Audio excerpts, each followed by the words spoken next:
Ya estamos con el abogado José Ugaz, que nos acompaña esta mañana justamente para entender de qué va este pedido en términos legales y para también tratar de entender cuál es la movida política y de relación entre el Ejecutivo y el Legislativo tras este tira y jala, al que ya la verdad nos tienen un poco agotados ante ambos poderes del Estado. José, ¿cómo estás? Gracias por acompañarnos. Muy buenos días. Buenos días, Patricia. Bueno, que la verdad que ver a Aníbal Torres ayer un poco irrumpir en el Congreso y pegar de gritos resulta agotador, desgastante y se pone en agenda otra vez la posibilidad de un cierre del Congreso. Pero primero nos gustaría tu análisis sobre el pedido que hace Torres sobre este proyecto de ley que ha presentado el Ejecutivo justamente para que se derogue una ley que se aprobó por insistencia en el Congreso de la República que le pone cortapisas a la posibilidad de hacer un referéndum, de consultarle a la población sobre determinados temas. Bueno, creo que ayer hemos escuchado suficiente de distintos lados sobre lo que ha ocurrido y además debo poner por delante una vez más que no soy especialista en materia constitucional, o sea que no puedo aportar mucho más de lo que ya se ha dicho. Creo que está claramente visto de que esta es una movida en un intento de ajedrez o dama china, dependiendo de la complejidad que se le quiera dar al juego, con vista a lo que viene la próxima semana, que es la visita de la OEA, ¿no es cierto? Ahí me parece que el Ejecutivo ha pensado que esto va a generar una reacción como la que ha generado, y a eso, por supuesto, hay que sumarle la cuota que el Congreso pone por su lado. Esta absurda denuncia por traición a la patria a la que le están dando pase, a sabiendas de que va a quedar en absolutamente nada, pero que cualquier jurista con una base mínima puede entender que no tiene ningún viso de realidad.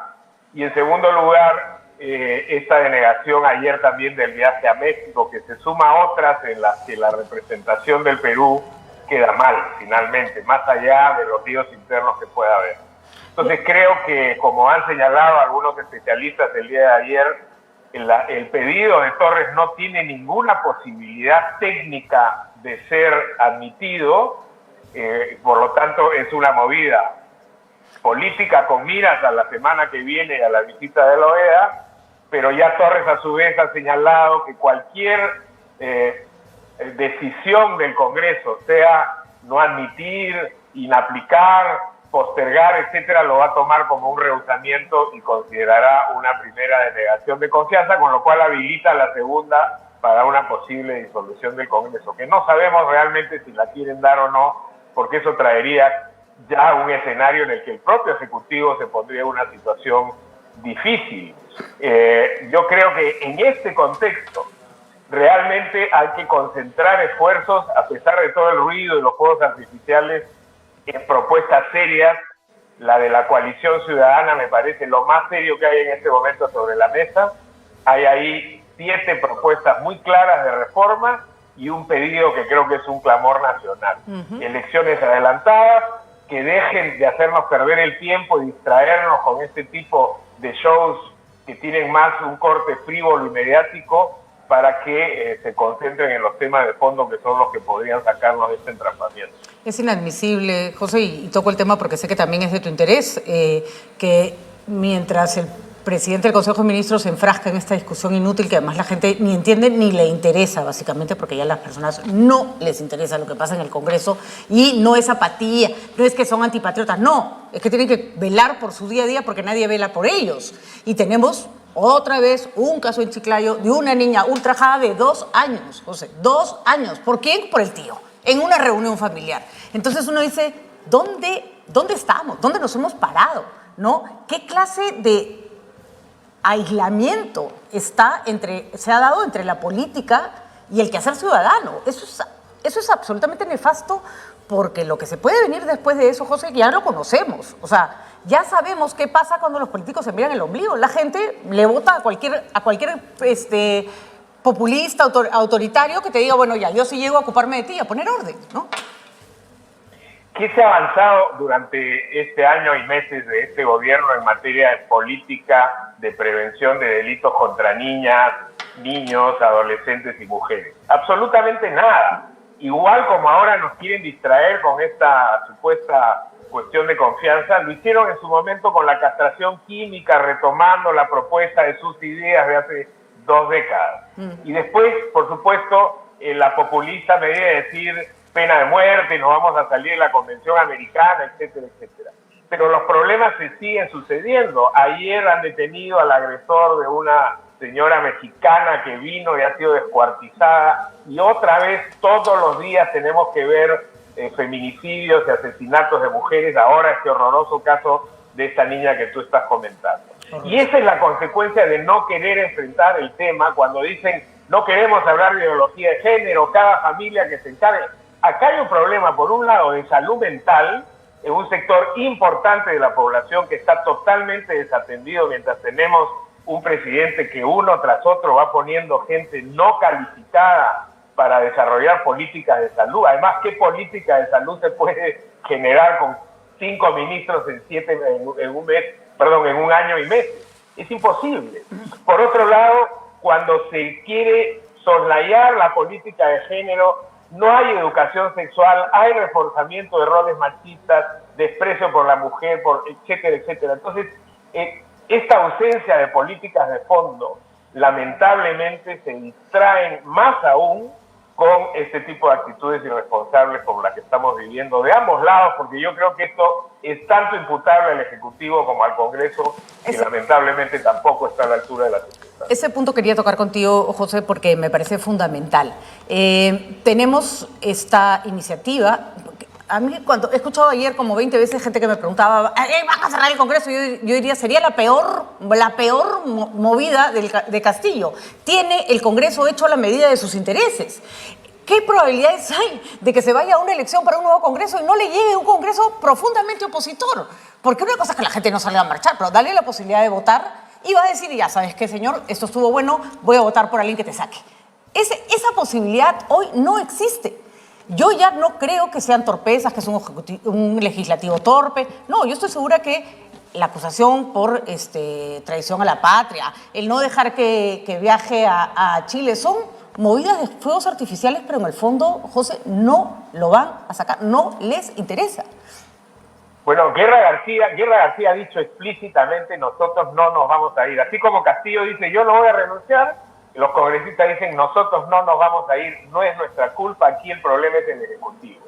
Ayer Rosa María decía en términos muy coloquiales que el premier puede correr calato por la avenida Bancay y nadie lo va a tocar, porque no les conviene. Hay un pacto, aunque parezca contra natura, pero existe un pacto soterrado entre el Congreso y el Ejecutivo para mantenernos a nosotros, que somos los paganos y en particular la población más vulnerable.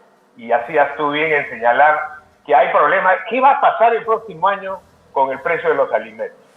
¿Qué van a hacer las miles de ollas comunes que han sido el mecanismo que ha permitido la sobrevivencia de las personas en extrema pobreza y en una situación de inseguridad alimentaria gravísima en este país?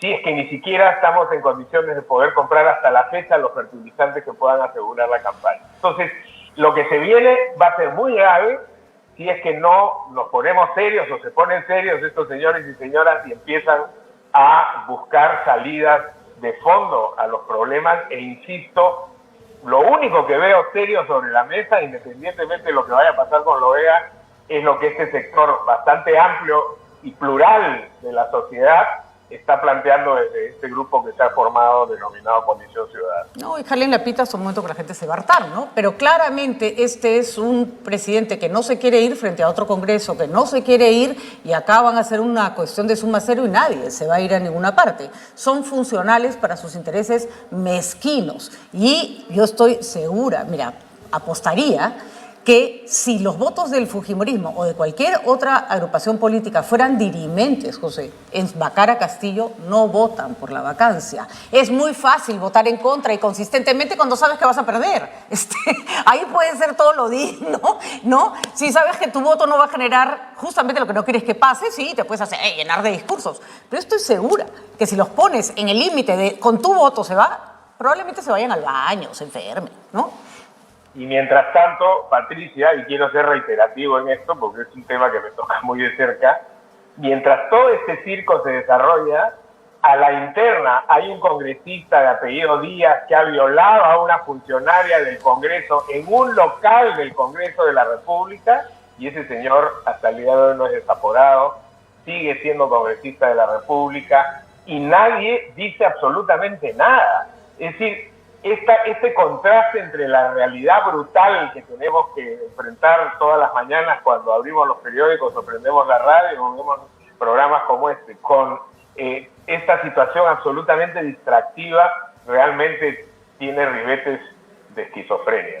Yo te hago este comentario porque ayer miraba cómo se hacen operativos, que está bien, se tienen que hacer, para decomisar juguetes que no están, no están correctamente comprados, que son contrabando, porque campaña navideña, se llenan los almacenes de productos que han llegado por arte de la informalidad. Yo pensaba, ese hombre que ha invertido, no sé, 20.000 soles en su campaña navideña, vienen y le recogen todos sus juguetes porque no lo ha hecho de la manera como debía.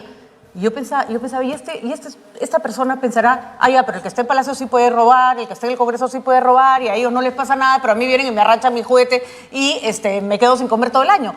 La impunidad de las autoridades puede tener un efecto muy perverso en el ánimo de la población, ¿no?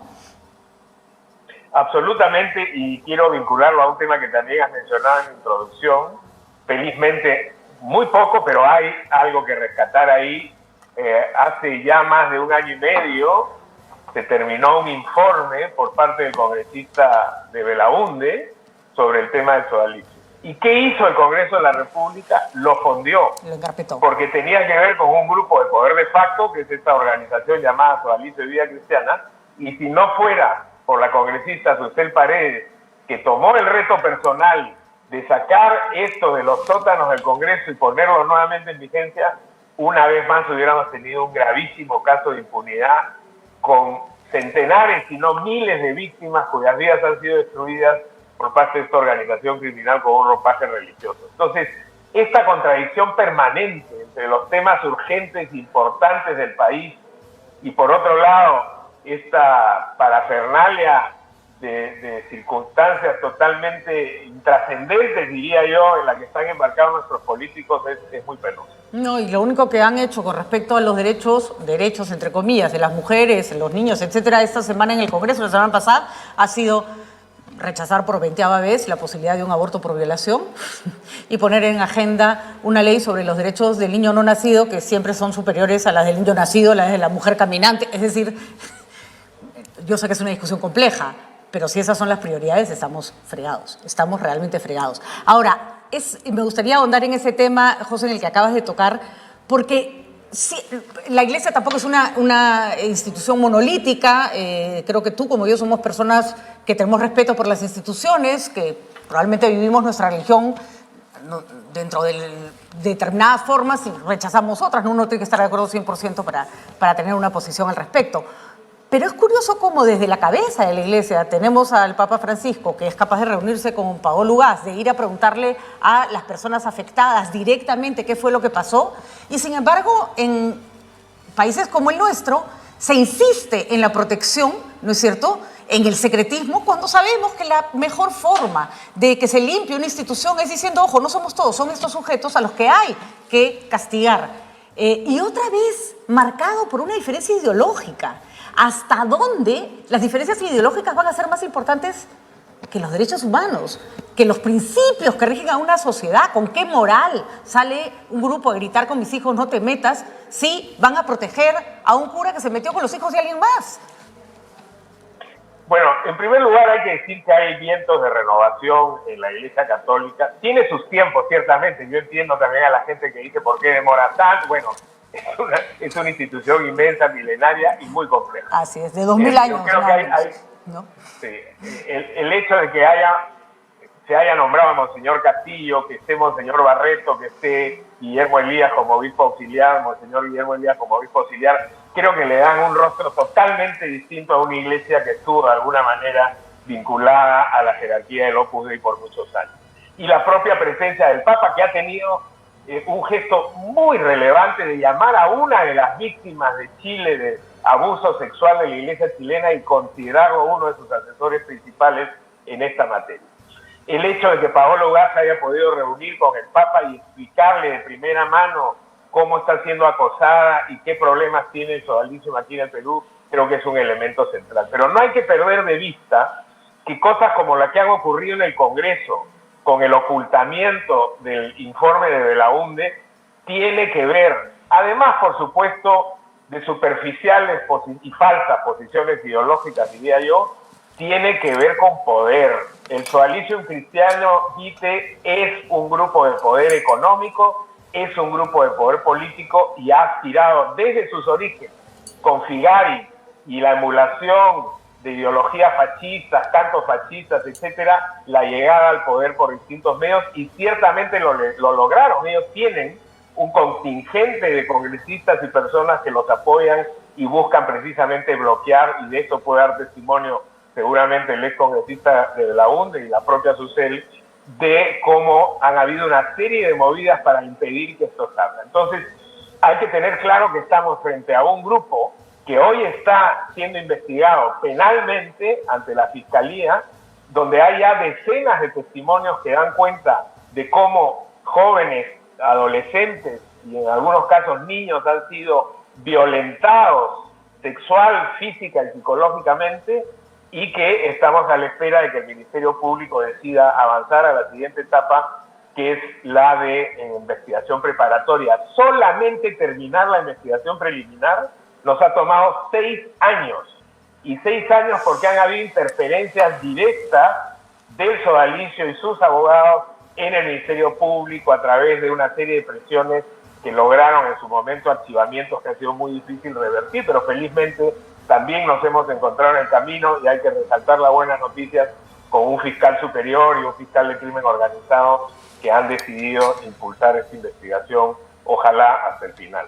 Muy bien, José, muchísimas gracias. Felicitaciones por la labor. Esas son esas, yo no sé cómo hacen para no cansarse, ¿no? Pero son esas causas en que uno tiene que resistir, porque a lo que juega toda esta mecida orquestada desde distintos puntos y desde distintos estamentos del poder es a agotar a la víctima, hasta que un día dice, ya, está bien, me voy porque nunca voy a obtener justicia. Y no, pues hay que tener paciencia y perseverancia, cosa que a ustedes parece... Creo que los peruanos estamos entrenados en resiliencia y resistencia, y eso, digamos, es un rasgo positivo de nuestra idiosincrasia. Así es, pero que no nos lean mal, porque cuando nos hartamos, nos hartamos. Así que sigan jugando este Congreso y este Ejecutivo a que los peruanos no existimos, y un día los van a hacer probablemente más pronto que tarde, sin que nadie te convoque, ni que haya nadie que tenga que instrumentalizar la marcha ni financiarla.